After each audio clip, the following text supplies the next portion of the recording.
There is one character in Young Sheldon that almost everyone misunderstands. Most people remember her as the funny twin, the sarcastic sister, the girl who is always causing trouble. But what if I told you that Missy Cooper was actually the smartest member of the Cooper family? Not because she could solve impossible math problems, like Sheldon, not because she had a genius IQ, but because she understood something that nobody else in that house ever truly did. She could read emotions before adults noticed them. She could sense conflict before anyone said a word. She understood loneliness long before she was old enough to explain it. And that is exactly why her story is so heartbreaking. Because while everyone was busy celebrating the genius, they completely overlooked the child who needed them the most. The more I rewatched Young Sheldon, the more one question kept bothering me. Why did Missy, the most emotionally intelligent Cooper, end up becoming one of the saddest characters in The Big Bang Theory? It wasn't bad luck. It wasn't bad writing. And it definitely wasn't because she wasn't smart enough. It happened because of something much deeper. Something that was quietly happening inside the Cooper family from the very beginning. Today, we're going to uncover the hidden tragedy of Missy Cooper. We'll explore the subtle moments that everyone missed, the psychology behind her behavior, and why her entire life makes far more sense once you see what was happening beneath the surface. Trust me, there is something fascinating about the Cooper family. Everyone had a label. Sheldon was the genius. Georgie was the rebellious older brother. Mary was the devoted mother. George was the struggling father trying to hold everything together. And then there was Missy, the funny one, at least that is what everyone thought. But labels can be dangerous because once a family decides who you are, they often stop paying attention to who you are becoming. Think about almost every episode of Young Sheldon. Whenever Sheldon has a problem, the entire house stops, dinner conversations change, schedules are rearranged, arguments are postponed. Everyone adjusts their lives around Sheldon. Now, before anyone misunderstands me, this isn't Sheldon's fault. Sheldon never asked to be born different. He didn't choose to think differently or struggle with social situations. He is simply being himself. The real question isn't why Sheldon received so much attention. The question is, what happened to the child who didn't? And that is where Missy's story begins. Unlike Sheldon, Missy didn't have extraordinary academic gifts. Unlike Georgie, she rarely created huge family crises. She existed somewhere in the middle, not difficult enough to demand attention, not exceptional enough to earn praise, just easy. At least, that is how everyone saw her. But here is something many viewers completely miss. Children who seem easy are often carrying the heaviest emotional burden. Psychologists have observed this pattern for decades. When one child naturally becomes the center of a family's emotional energy, another sibling often learns to quietly step aside. Not because they don't have needs, but because they've unconsciously learned that someone else's needs will always come first. Over time, they stop asking for help. They stop expecting comfort. Eventually, they convince themselves they don't need it anymore. Watch Missy closely during the early seasons. She jokes, she teases Sheldon, she laughs with her father. She plays sports. On the surface, she seems like the happiest member of the family, but happiness and emotional security aren't always the same thing. Some children become comedians because laughter is the easiest way to stay noticed. Others become independent because they've learned no one is coming to rescue them. Missy was becoming both. And the most heartbreaking part, almost nobody around her realized it. While everyone celebrated Sheldon's extraordinary mind, they quietly overlooked something just as rare. Missy possessed a different kind of brilliance. One that couldn't be measured by report cards, one that didn't earn trophies, one that would ultimately shape her entire future. And once you see it, you'll realize Missy Cooper may have been the smartest person in the Cooper family all along. If I asked you a simple question, who is the smartest person in the Cooper family? Almost everyone would give the same answer. Sheldon. And technically, they wouldn't be wrong. Sheldon is a mathematical prodigy. He solves college-level physics problems before most kids learn algebra. His memory is extraordinary. His IQ is off the charts. He is the kind of intelligence schools celebrate, the kind universities compete for, the kind newspapers write stories about it. But here is the problem. For a very long time, people assumed that intelligence only looked like Sheldon. And that is where they completely misunderstood Missy, because intelligence isn't just about solving equations. It is also about understanding people. And in that category, Missy wasn't just good, she was exceptional. One of the clearest examples comes from the university twin study. Researchers wanted to compare Sheldon and Missy, hoping to understand how two twins could develop so differently. Everyone expected Sheldon to dominate every test, and, of course, he did exactly that on the cognitive assessments. Logic memory, pattern recognition, mathematics, he solved problem after problem with ease. No surprises there. But then the researchers shifted their focus. Instead of measuring IQ, they started measuring emotional awareness, social perception, empathy, the ability to understand other people. And suddenly, the genius wasn't winning anymore. While Sheldon struggled to recognize emotions and social cues, Missy effortlessly read the room. She noticed tiny details that even trained adults overlooked. She picked up on body language. She understood hidden emotions. She recognized unspoken attraction between the researchers before anyone mentioned it. She wasn't guessing, she was observing. It is easy to dismiss moments like these because they're subtle. After all, nobody hands out trophies for noticing that someone feels uncomfortable. There are no report cards for empathy, no scholarships for reading body language. But in the real world, these skills often determine who becomes a great leader, therapist, negotiator, entrepreneur, or parent. Ironically, the abilities that make relationships work are often the hardest to measure, and that is exactly why Missy's greatest strength went unnoticed.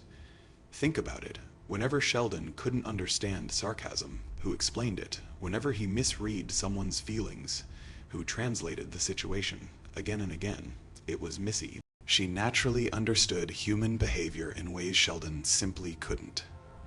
Without realizing it, she became his interpreter, his emotional decoder, his bridge to the rest of the world. Yet almost nobody recognized what she was doing. Instead, the family continued comparing her to Sheldon. And that is one of the most unfair comparisons anyone could make. Imagine growing up beside a once-in-a-generation genius. Every report card, every family conversation, every achievement, whether anyone says it out loud or not, you are measured against someone impossible to catch. Eventually, you stop trying to compete, not because you've accepted defeat, but because you believe the race was never designed for you. That is what makes Missy's story so tragic. She wasn't less intelligent, she simply possessed a form of intelligence. Her family didn't know how to value. They celebrated numbers. She understood people. They praised academic success. She quietly held relationships together. One kind of intelligence earned admiration. The other became invisible. And over time, when no one acknowledges your greatest strength, you begin to wonder whether you have one at all. That silent doubt would follow Missy for years. And eventually, it would change the way she saw herself forever. Here is something that doesn't happen overnight. Children aren't born believing. They're not good enough. They learn it. One comment at a time. One comparison at a time. One overlooked achievement after another. And that is exactly what happened to Missy Cooper. From the outside, it looked harmless. Whenever Sheldon accomplished something incredible, the family celebrated. He skipped grades. He entered college as a child. Professors praised him.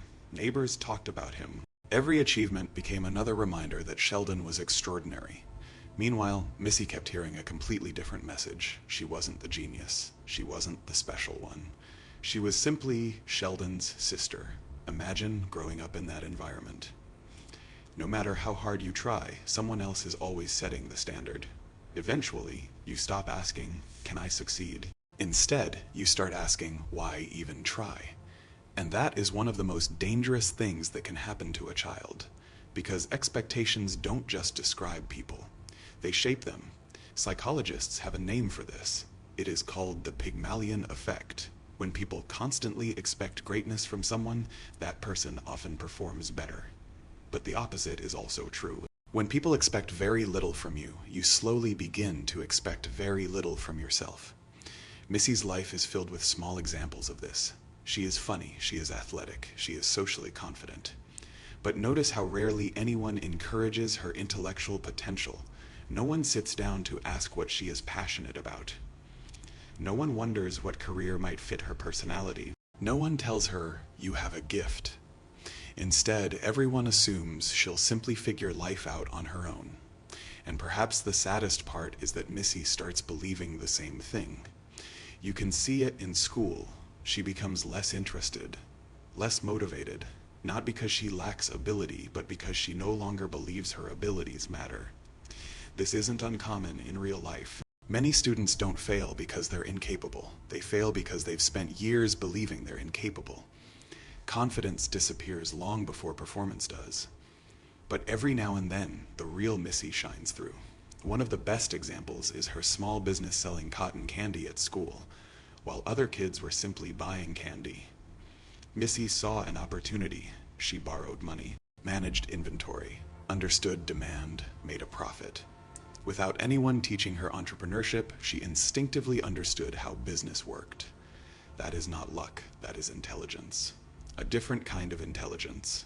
The kind that builds companies, leads teams, negotiates deals, solves real-world problems. Yet nobody in the Cooper family looked at that success and said, maybe this is her talent.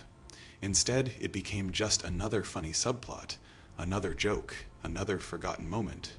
Looking back, it is heartbreaking, because while Sheldon was discovering who he was, Missy was slowly forgetting who she could become.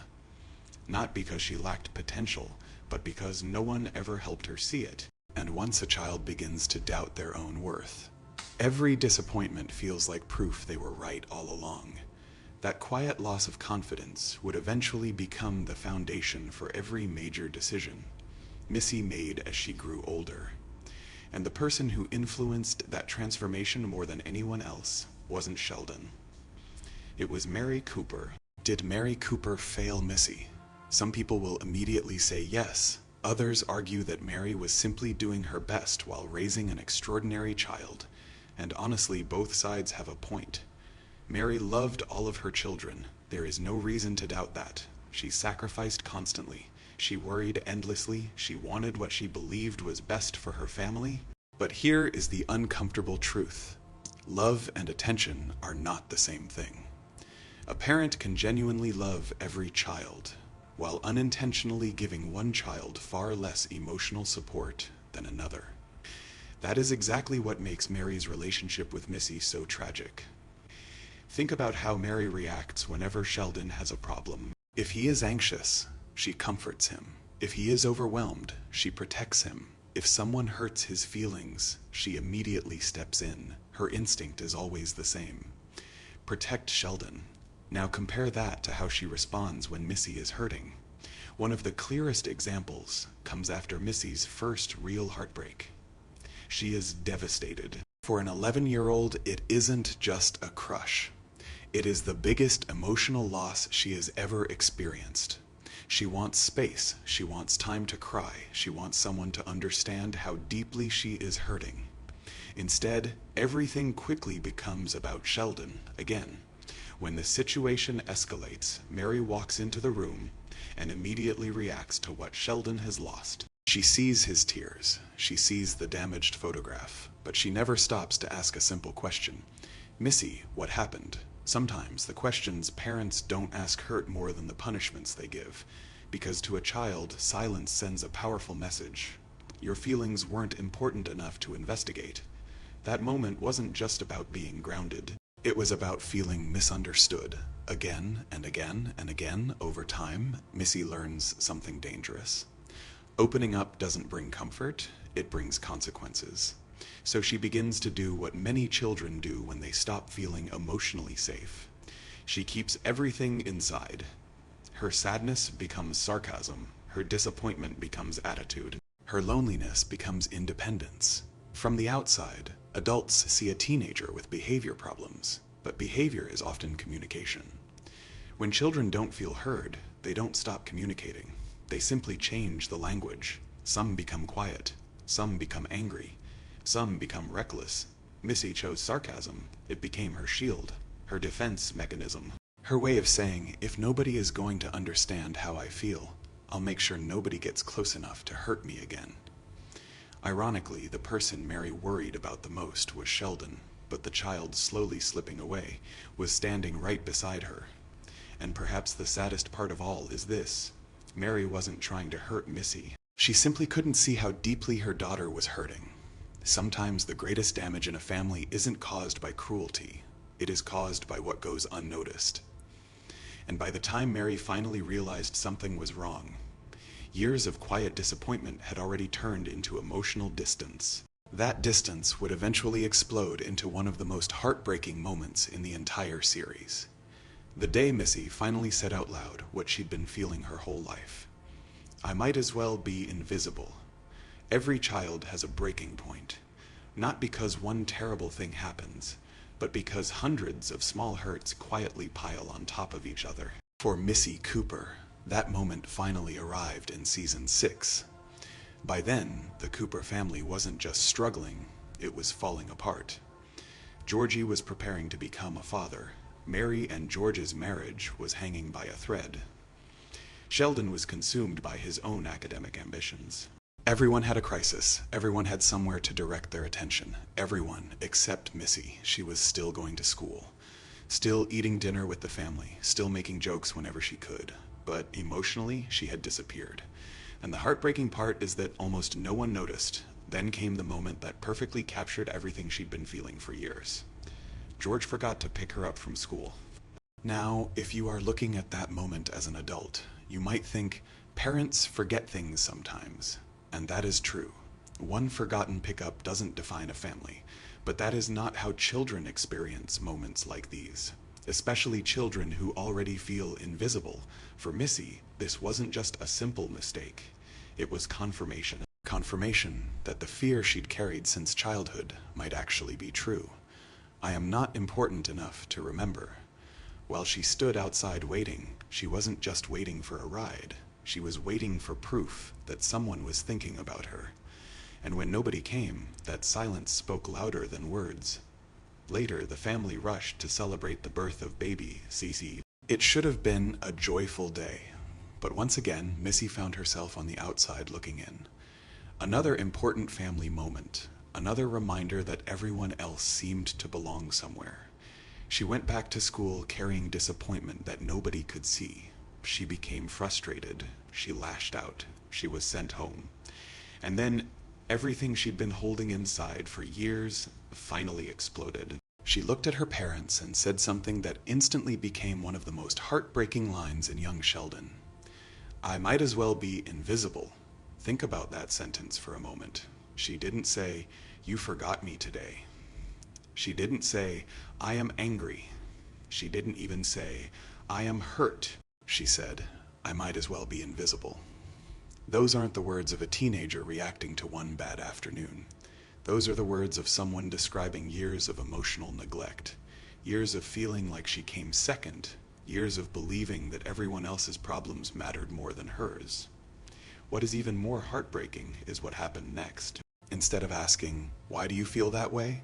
The conversation quickly shifted back to discipline, back to rules, back to correcting Missy's behavior. And in that moment, the family unknowingly proved her point. She had finally said exactly what she'd been carrying inside since she was a little girl, and nobody truly heard her. Psychologists often say that when children feel emotionally unheard, they eventually stop trying to explain themselves. Not because the pain disappears, but because they no longer believe explaining it will make any difference. That is exactly what happened to Missy after years of trying to fit in, trying to stay quiet, trying to be the easy child. She reached one devastating conclusion. If being good doesn't make people notice me, maybe doing something extreme will. And that is why what happened next shocked everyone. Not because it came out of nowhere, but because it had been building for years. Missy didn't suddenly become rebellious. Her rebellion was simply the first time her pain became impossible to ignore. And once you understand that, her actions stop looking like teenage misbehavior. They start looking like a desperate cry for someone. And you to finally see her throughout Young Sheldon. There is one idea that gets repeated over and over again, that George Cooper was the bad parent, the absent father, the man who didn't understand his children. And to be fair, George wasn't perfect. He made mistakes. He lost his temper. He struggled with his marriage. He often felt overwhelmed trying to support a family that seemed to be falling apart.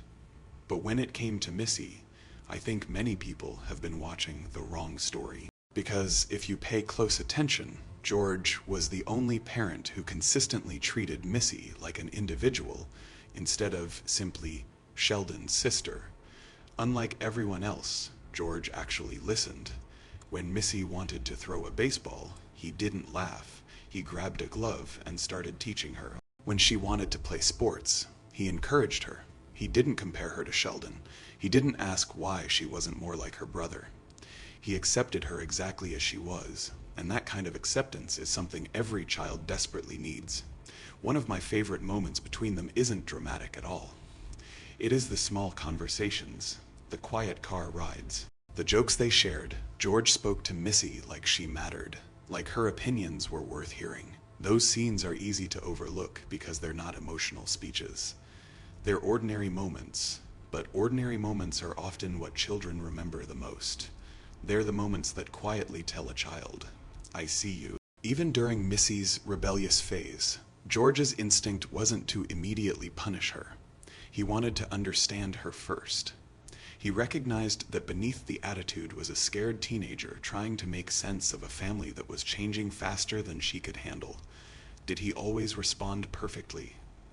No parent does. But unlike many others in the family, George never made Missy feel like she had to compete for his attention. That is why one of the most powerful scenes in the entire series happens during the tornado. As the storm tears across Texas, George and Missy are forced to hide together in a roadside ditch. For the first time in a long time, there are no distractions. No Sheldon, no family arguments, no expectations, just a frightened father and his frightened daughter. And suddenly, the walls Missy spent years building begin to collapse. She starts crying. Not the sarcastic tears she'd hidden behind jokes. Not the angry tears of a teenager. The tears of a little girl who has been carrying too much for too long. She apologizes for everything. She tells her father she has been difficult. She says she doesn't even know why she has been acting the way she has. That line is absolutely heartbreaking, because it reveals something so many teenagers experience. Missy genuinely believes she is the problem. She doesn't realize her anger is the result of years of feeling overlooked. She doesn't have the words to explain emotional neglect. She only knows something inside her feels broken. And George's response says everything. He doesn't lecture her. He doesn't criticize her. He simply tells her that he loves her. It is one of the rare moments where Missy receives exactly what she has been searching for all along. Not advice, not correction, just unconditional reassurance. For a brief moment, it feels like everything might finally get better. Like father and daughter have found each other again. But sometimes life is cruel, because just when Missy begins rebuilding that relationship, everything changes. George Cooper dies, not years later, not after Missy has become an adult, but during one of the most vulnerable periods of her entire life. The one parent who consistently reminded her that she mattered was suddenly gone. And with him went the emotional safety she had spent years searching for. From that point on, Missy wasn't just grieving her father. She was grieving the only person who truly made her feel seen. And losing that kind of relationship doesn't simply leave sadness. It leaves a space that many people spend the rest of their lives trying to fill. That is why the Missy we eventually meet in The Big Bang Theory feels so different. She is older. She is tougher. Her humor is sharper.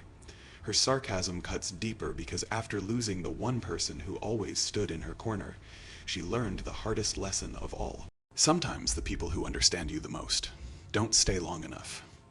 When Young Sheldon first aired, most of us thought it was a story about raising a genius.